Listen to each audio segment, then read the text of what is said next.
Poetry Thursday, and here's Dr. Jenny. Hurrah! It is I. Um, so I'm going to read you a poem by an American poet called Marge Piercy, who is probably my first real grown-up poet.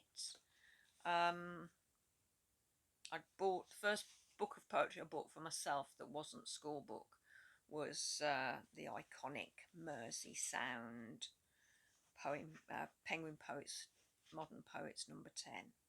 But Marge Piercy came a bit later.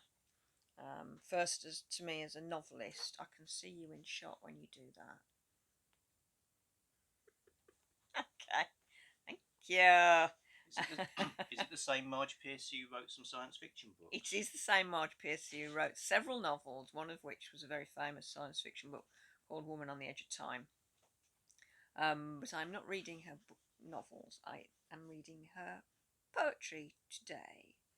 And this is from her most recent collection called Made in Detroit, which was published in a year.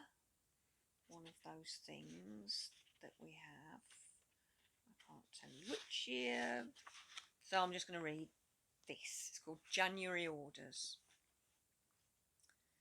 Snow turns the garden white as soap powder, with blue shadows striping the abraded furrows.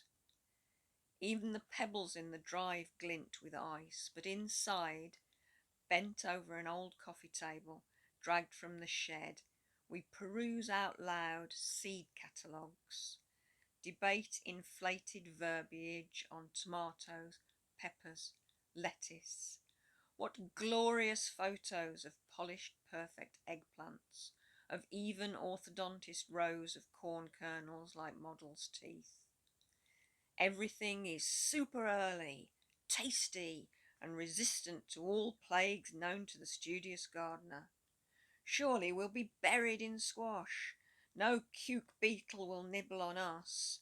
Our harvests are blessed in advance by glossy pages of promises that seduce us to order too much of what will endure weeks of rain, a month or two of drought, beetles, chipmunks, deer, hail, and hurricane before we plop it into our mouths, the freezer, the frying pan, or, alas, rotting into the compost pile.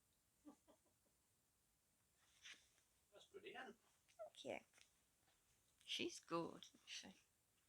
She's a good poet. Okay, bye everybody.